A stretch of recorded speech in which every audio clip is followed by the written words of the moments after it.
नमस्कार दोस्तों। आज हम पढ़ेंगे कक्षा 11वीं जनरल इंग्लिश का chapter 5 the earth is not hours. यह संयुक्त राष्ट्र संघ के तत्कालीन महासचिव कोफी अन्नान के एक महत्वपूर्ण भाषण का अंश है जो वर्ष 2000 में आयोजित मिलेनियम समिट में दिया गया था। इस भाषण में उन्होंने मानवता के सामने मौजूद 3 बड़ी चुनौतियों की चर्चा की है: गरीबी, युद्ध और पर्यावरण संरक्षण। आइए इस अध्याय को सरल हिंदी में समझते हैं। कोफी अन्नान कहते हैं कि नया मिलेनियम यानी 1000 साल केवल कैलेंडर का बदलाव नहीं है। यह पूरी मानवता के लिए अपनी उपलब्धियों पर विचार करने और भविष्य के बारे में सोचने का अवसर है। वे कहते हैं कि यदि आज की दुनिया में हो रहे परिवर्तनों को एक शब्द में व्यक्त करना हो तो वह शब्द है ग्लोबलाइजेशन, अर्थात वैश्वीकरण। आज दुनिया पहले से कहीं अधिक जुड़ी हुई है। आधुनिक तकनीक और संचार के साधनों ने देशों और लोगों को एक दूसरे के करीब ला दिया है। वैश्वीकरण के कुछ खतरे भी हैं। अपराध, आतंकवाद, बीमारियां और अवैध गतिविधियां पहले की तुलना में अधिक तेजी से फैल सकती हैं, लेकिन इसके लाभ भी बहुत हैं।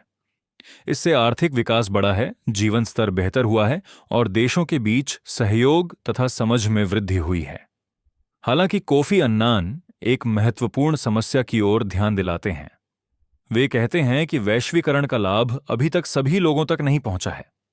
आज भी दुनिया के करोड़ों लोग टेलीफोन, कंप्यूटर और अन्य बुनियादी सुविधाओं से वंचित हैं। इसलिए सबसे बड़ी चुनौती यह है कि विकास और अवसरों का लाभ समाज के हर व्यक्ति तक पहुंचे। इसके बाद वे 3 मूलभूत स्वतंत्रताओं की चर्चा करते हैं।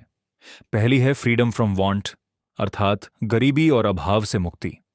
वे कहते हैं कि जब दुनिया में करोड़ों लोग गरीबी, भूख, असुरक्षित पेयजल और स्वच्छता की कमी जैसी समस्याओं से जूझ रहे हों, तब हम सभी मनुष्यों को समान अवसर प्राप्त होने का दावा नहीं कर सकते।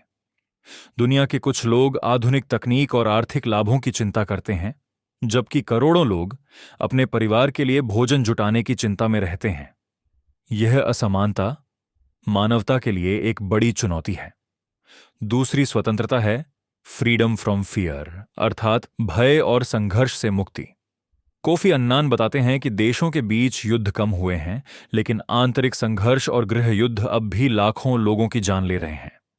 करोड़ों लोग अपने घर छोड़ने के लिए मजबूर हो जाते हैं और पूरी दुनिया पर विनाशकारी हथियारों का खतरा बना रहता है। वे कहते हैं कि संघर्षों को रोकने का सबसे अच्छा तरीका है न्यायपूर्ण शासन, मानव अधिकारों का सम्मान, अल्पसंख्यकों की सुरक्षा और सभी लोगों के लिए समान आर्थिक अवसर।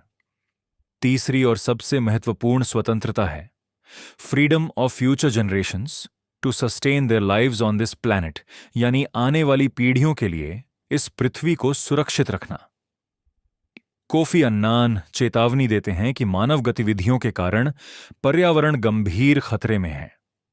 जंगल, समुद्र, मछलियां और अनेक जीव प्रजातियां मानव उपभोग और विनाश के दबाव में हैं। वे कहते हैं कि हम अपनी वर्तमान आवश्यकताओं को पूरा करने के लिए अपने बच्चों की विरासत को नुकसान पहुंचा रहे हैं। इसलिए हमें प्राकृतिक संसाधनों का संरक्षण करना होगा, प्रदूषण कम करना होगा और पर्यावरण के अनुकूल जीवन शैली अपनानी होगी। सरकारों को ऐसी नीतियां बनानी चाहिए जो आर्थिक विकास के साथ साथ पर्यावरण संरक्षण को भी महत्व दें। लोगों में पर्यावरण के प्रति जागरूकता बढ़ाना और वैज्ञानिक जानकारी का उपयोग करना भी आवश्यक है। अपने भाषण के अंत में कोफी अन्नान एक अफ्रीकी कहावत का उल्लेख करते हैं। वे कहते हैं, यह पृथ्वी हमारी नहीं है, यह एक खजाना है जिसे हम आने वाली पीढ़ियों के लिए सुरक्षित रखने की जिम्मेदारी निभा रहे हैं। यही इस अध्याय का मुख्य संदेश है। हम पृथ्वी के मालिक नहीं बल्कि उसके संरक्षक हैं।